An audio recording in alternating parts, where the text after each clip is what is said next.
કેન્દ્રીય મંત્રી અને રાજકોટના ભાજપના લોકસભાના ઉમેદવાર પરસોત્તમ રૂપાલાએ પોતાનો પ્રચાર છે એ જોરશોરથી રાજકોટમાં શરૂ કરી દીધો છે. ઘણી બધી જગ્યાએ ભાજપને જીતાડવા માટે અને પોતાને વોટ આપવા માટે અપીલ કરી રહ્યા છે.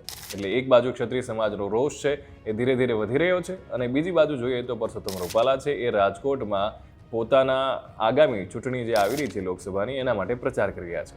અને એમાં જ એક કાર્યક્રમ દરમિયાન કાલે એમણે શાયરી દ્વારા પોતાની વાત છે રજૂ કરી હતી અને એમણે શું કહ્યું હતું ચલો સાંભળીએ. મિત્રો, વાતાવરણને ડોળવા માટેના જે પ્રયાસો થઈ રહ્યા છે, મારી બે હાથ જોડીને આપ સૌને વિનંતી છે, ધૈર્ય અને સંયમપૂર્વક કામ કરજો. મને આપ સૌ ઉપર ભરોસો છે, રાજકોટ લોકસભાના મતદારો ઉપર ભરોસો છે અને મને કહેવા દો, फानुस बनकर जिसकी हिफाजत हवा करे वो शम्मा क्या बुझेगी जिसको रोशन खुदा करे.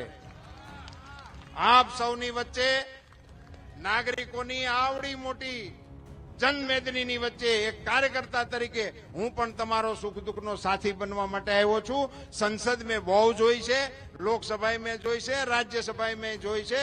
પાર્ટીએ આપેલા કાર્યક્રમને પાર્ટીના કાર્યકર્તા તરીકે હું આપની વચ્ચે લઈને આવ્યો છું, આપ સૌના સહકારની અપેક્ષા સાથે. ભારત માતા કી.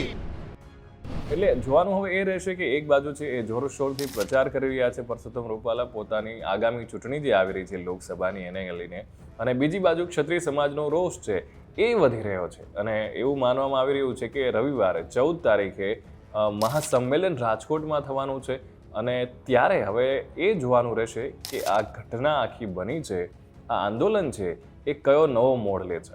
તમારું આના વિશે શું કહેવું છે કોમેન્ટ કરીને અમને ચોક્કસથી જણાવજો. Keep watching vibes of India.